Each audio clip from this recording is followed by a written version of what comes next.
இத்தனை ஆண்டு காலமாக பேசி வந்த ஓபிஎஸ் திமுக இணைந்து அதற்கு பிறகு அவருடைய செயல்பாடு எப்படி இருக்க போகின்றது, அது தொண்டர்கள் மத்தியில் என்ன தாக்கத்தை, நேர்மறையான தாக்கத்தை ஏற்படுத்துமா அல்லது எதிர்மறையான தாக்கத்தை ஏற்படுத்துமா உள்ளிட்ட பல கேள்வி எழுகிறது.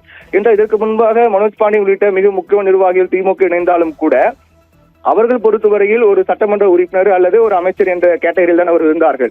ஆனால் ஓபிஎஸ் பொறுத்தவரையில் அதற்கு மேலாக அதிமுகவில் உச்சபட்ச தலைவராக இருந்தார். அதாவது ஜெயலலிதாவுடைய மறைவுக்கு பிறகு அவர் முதலமைச்சராக இருந்தார். ஜெயலலிதா இருக்கும் போதே 2 முறை முதலமைச்சராக இருந்தார். இப்படி மிக முக்கியமான தலைவராக அதிமுக ஜெயலலிதாவுக்கு பிறகு அறியப்பட்ட தலைவராக ஓ பன்னீர்செல்வம் இருந்த நிலையில் அவருடைய இந்த நடவடிக்கை எதை எதிர்த்து அவர் இயக்கம் தொடங்கப்பட்டதோ, எதை எதிர்த்து அவர்கள் தொடர்ந்து பேசி வந்தார்களோ, எதை எதிர்த்து அவர்களுடைய செயல்பாடு தொடர்ச்சியாக இருந்ததோ, எதை எதிர்த்து அவருடைய அரசியல் இருந்ததோ அந்த எதிர்த்த அந்த இடத்திலேயே அவர் போய் தஞ்சம் அடைவது, அங்கு இணைவது என்பது என்ன தாக்கத்தை ஏற்படுத்தும் என்பதுதான் மிக முக்கியமான கேள்விக்குறியாக இருக்கிறது. முதலமைச்சர் மு.க. ஸ்டாலின் முன்னணியில் திமுக இணைய அண்ணா அறிவாலயம் வந்திருக்கிறார் ஓ பன்னீர்செல்வம்.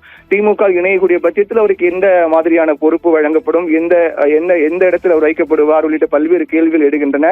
அப்படி இருக்கக்கூடிய சூழ்நிலையில் அது எதிர்க்கட்சியாக இருக்கக்கூடிய அதிமுக என்ன தாக்கத்தை ஏற்படுத்தும்?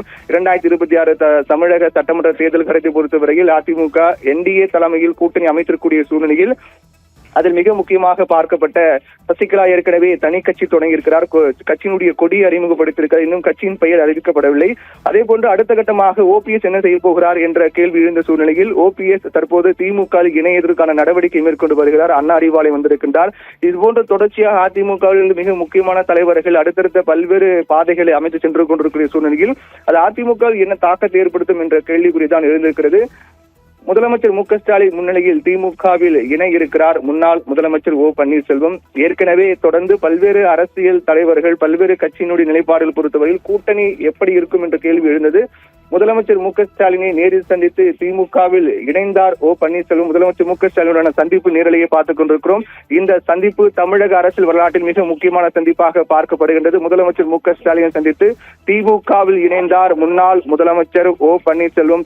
அதிமுகவில் மிக முக்கியமான தலைவராக இருந்து அதிமுகவில் ஓரங்கட்டப்பட்ட ஓ பன்னீர்செல்வம் திமுகவில் முதலமைச்சர் மு.க. ஸ்டாலின் சந்தித்து திமுகவில் தான் இணைத்துக் கொண்டார்.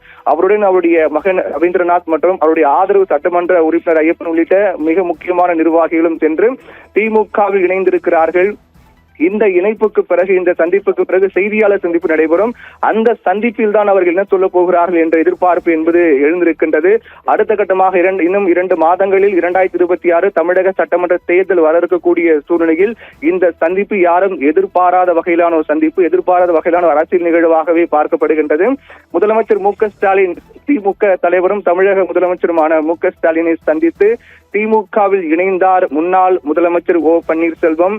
முதலமைச்சராக இருந்த ஒருவர் மாற்றுக் கட்சியில் இணைவது என்பதும் அவருக்கு எந்த அளவுக்கு முக்கியத்துவம் கொடுக்கப்படும் என்பது மிக முக்கியமான எதிர்பார்ப்பாக இருக்கின்றது. என்றால் ஓபிஎஸ் பொறுத்தவரை அவருக்கும் ஒரு கணிசமான தொண்டர்கள் ஆதரவாளர் இருக்கிறார் என்பதில் மாற்று கருத்தில்லை. அது ஏற்கனவே அவர் ராமநாதபுரம் தொகுதியில் போட்டியிட்ட போது கூட அதிமுக பின்னுக்கு தள்ளி அவர் அதற்கு முந்தைய இடத்தை அடைந்தார். இதுதான் அவருக்கான அங்கீகாரம் என்ன, அவருக்கு எந்த அளவுக்கு செல்வாக்கு இருக்கின்றது உள்ளிட்ட பல்வேறு கேள்விகளுக்கான விடைகள் கொடுத்தது.